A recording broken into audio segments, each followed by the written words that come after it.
Good afternoon everyone.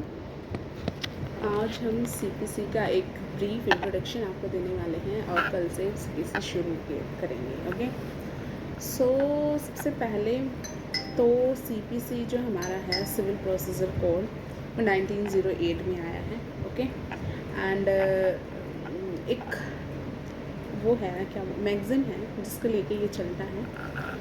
Magazine है उबी जस इबी रेमेडियम, यानी कि where there is a right there is a remedy. एक प्रोसीजर हम देख लेते हैं कि सिविल मैटर कैसे फाइल होता है, क्या क्या उसकी पॉइंट्स होते हैं, कैसे कैसे कैसे कैसे कैसे वो आता है शुरू से एंड तक। हम सारी चीज़ें एक सिंगल उसमें कर देती हूँ आपका। सो सबसे पहले दो पार्टीज़ होती है। फॉर एग्ज़ाम्पल हम ले लेते हैं ए एंड बी पार्टीज़ होती है। एक प्लेंटिफ होता है and second one is defendant होता है। ओके, सो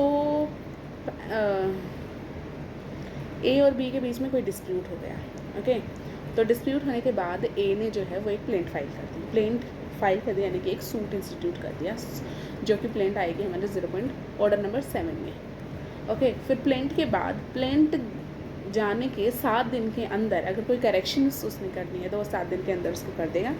अगर कोई करेक्शन नहीं करती है तो प्लेंट की कॉपी जो है वो डिफेंडेंट को सबमिट हो जाएगी। डिफेंडेंट के नाम की भी एक प्लेंट की कॉपी दी जाएगी। उस प्लेंट की कॉपी को देने के बाद समन इशू किए जाएंगे विदिन 30 डेज़।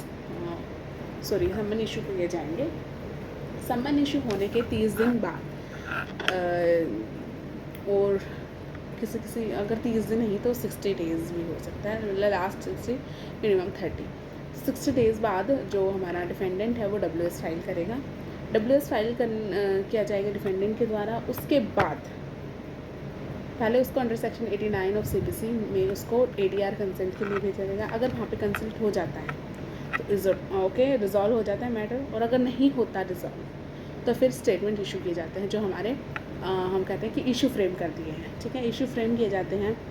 फिर कोर्ट का स्टार्ट होता है ट्रायल कंप्लीट होने के बाद जो है वो जजमेंट दे देता है कोर्ट, और उसके बाद डिग्री आ जाती है, और उसके बाद उसकी अपील, रिव्यू या एग्जीक्यूशन जो भी होना है वो होता है। सो ये एक जो है हमारा प्रोसीजर पूरा ऐसे चलता है। सबसे पहले प्लेंट जाएगी। प्लेंट के 7 दिन के बाद अगर कोई करेक्शन करे तो वो करे, अदरवाइज़ उसको प्लेंट की एक कॉपी डिफेंडेंट की भी सबमिट करा दे। डिफेंडेंट के सबमिट होने के बाद डिफेंडेंट को समन इशू किए जाएंगे। समन इशू करने के 30 डेज़ के अंदर उसको WS फाइल करना है, और इन सम केसेस 60 डेज़ भी वो हो सकते हैं।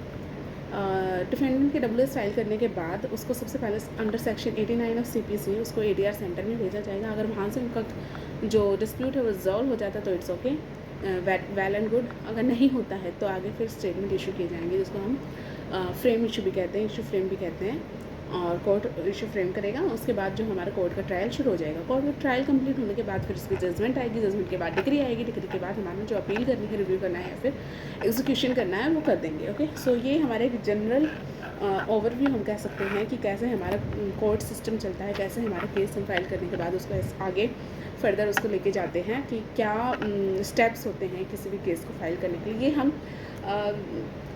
क्या बोलते हैं, बुक्स में हमें नहीं पता लगेगा, ये हमने फिज़िकली वैसे पता लगता है। फिज़िकली जब हम कोर्ट में जाएंगे तब हमें ये चीज़ें पता चलेंगी। अगर हम सिर्फ बुक से पढ़ के जाते हैं तो फिर हमें ऐसा लगता है कि यार ये क्या चल रहा है, ये सब तो हमें पता ही नहीं था। और एक बात और, जिसमें मैंने रेप्लिकेशन की बात नहीं बताई है। तो रेप्लिकेशन होती है जब फॉर एग्ज़ाम्पल WS आ गया, यानी कि डिफेंडेंट ने अपना रिप्लाई दे दिया। WS के बाद, डिफेंडेंट के रिप्लाई के बाद अगर कोई ऐसी बात निकल के आती है, कोई नई बात निकल के आती है, और उसको प्लेंटिफ को लगता है कि उसको उसका वापस से रिप्लाई देना है, तो वो उसका रिप्लाई मतलब पहले प्लेंट का रिप्लाई WS से दिया जाएगा, फिर WS का रिप्लाई रेप्लिकेशन से दिया जाएगा, जो कि प्लेंटिफ देगा। और रेप्लिकेशन का भी रेप्लिकेशन होता है। ओके, हो सकता है।